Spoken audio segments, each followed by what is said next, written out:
News India 27 नव्या पिढीचं नवं माध्यम। अंबड सातपूर आडवण पारदेवी आणि राजूर बहुला येथील शेतकऱ्यांनी MIDCच्या जबरदस्तीच्या भूसंपादनाला विरोध करत आंदोलनाचा इशारा दिला आहे। 9 जुलै रोजी चुंचाळे येथील पांजरापोळ गेट समोर लाक्षणिक उपोषण करण्यात येणार असून मागण्या मान्य न झाल्यास 14 जुलै रोजी नाशिक ते मंत्रालय ट्रॅक्टर मोर्चा काढण्यात येईल असे प्रकल्पग्रस्त शेतकरी संघटनेचे अध्यक्ष साहेबराव दातीर यांनी सांगितले आहे। मी साहेबराव दातीर, आम्ही आज अंबड सातपूर आडवण पारदेवी व राजूर बहुला येथील सर्व शेतकऱ्यांची एकत्रित मीटिंग झाली आणि त्या मीटिंगमध्ये जे काही हे प्रशासन बळजबरीने या शेतकऱ्यांच्या जमिनी संपादित करत आहे, धनदांडग्यांच्या जमिनी सोडून यांना पर्यायी जागा उपलब्ध आहे। पांजरापोळ 2000 एकर क्षेत्र आहे। हे क्षेत्र ह्या श्रीमंती ट्रस्टीचा असल्यामुळे ते आमची जागा बळजबरीने घेऊन राहिलेले आहे। आम्ही सगळा आंदोलनाच्या माध्यमातून यांना विरोध केलेला आहे, परंतु या सर्व अधिकाऱ्यांचं, मंत्र्यांचं आणि या सगळ्या प्रशासनाचं साठलोटा असल्यामुळं हे गरीब शेतकऱ्यांचं कोणतंही म्हणणं ऐकून घेत नाही। या सर्व गोष्टींच्या निषेधार्थ आम्ही दिनांक 9/7 पांजरापोळ येथे 1 दिवसीय लाक्षणिक उपोषण करणार आहे आणि प्रशासनाला सांगणार आहे की ही पांजरापोळची जागा ही असताना तुम्ही या बाकीच्या शेतकऱ्यांना का उद्ध्वस्त करताय। तरी देखील या प्रशासनाने आमचं ऐकलं नाही, तर आम्ही दिनांक 14 पासून नाशिक ते मंत्रालय सर्व या सगळ्या गावकरी मिळून नाशिक ते मंत्रालय ट्रॅक्टर मोर्चा काढणार आहोत। याची प्रशासनाने गंभीर नोंद घ्यावी ही कळकळीची विनंती। शेतकऱ्यांनी आरोप केला की पोलीस प्रशासनाच्या मदतीनं धमकावून बळजबरीनं जमीन घेतली जात आहे। यापूर्वी अंबड व सातपूर परिसरात 1100 हेक्टर जमीन दिल्यानंतरही शेतकऱ्यांच्या समस्या सुटलेल्या नाहीत। उलट त्या जमिनीवर बिल्डर व गुंतवणूकदारांचा सुळसुळाट झाला आहे।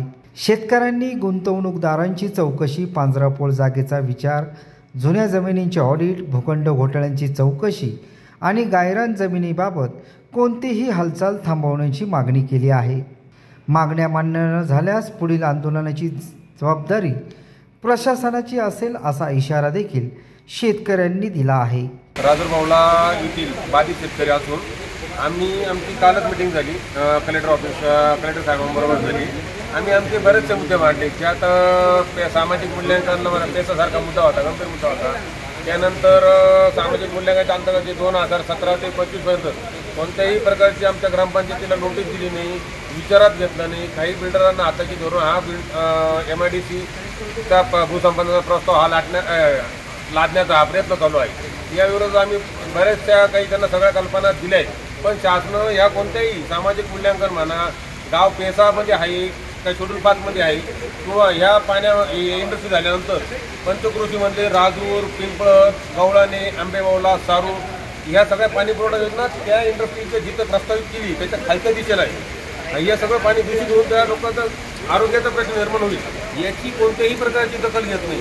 तसेच आम्ही त्यांना काही मुद्दे मांडले, काही शेतकरी भूमी नाही, काही इथं बेघर होता, त्यांना राहायला जागा राहत नाही, अशांची सुद्धा त्यांनी पुनर्वसन करण्याची किंवा काही अशी कोणतीही तरतूद न करता फक्त त्यांना हा भूसंपादनाचा हे मांडले, हा पूर्ण घाट घातला, तो पूर्ण करायचा आहे। आमच्या आडवण आणि पारदेवी या गावी शासनाने नवीन औद्योगिक वसाहत घेण्याचे ठरवले आहे, परंतु यामध्ये आम्ही सखोल चौकशी केली असता आमच्या असे लक्षात आले की हे प्रकल्प जाहीर होतात, हे मंत्री, हे इन्व्हेस्टर लोक, हे MIDCचे अधिकारी हे जमीन घेतात आणि या शेतकऱ्यांकडून कमी भावात जमीन घेऊन अशा सरकारकडून पैसे काढण्यासाठी हा यांचा धंदा आहे। तर यासाठी सरकार पण त्यांना साथ देत आहे आणि शेतकरी आम्ही इतके आंदोलनं करून सुद्धा आम्हाला कुठे न्याय मिळत नाही आहे आणि या न्यायाच्या पोटी आम्ही सर्व 3 MIDCचे शेतकरी एकत्र झालेलो आहे आणि आम्ही आमच्या जीवाची मुळीच पर्वा करत नाही।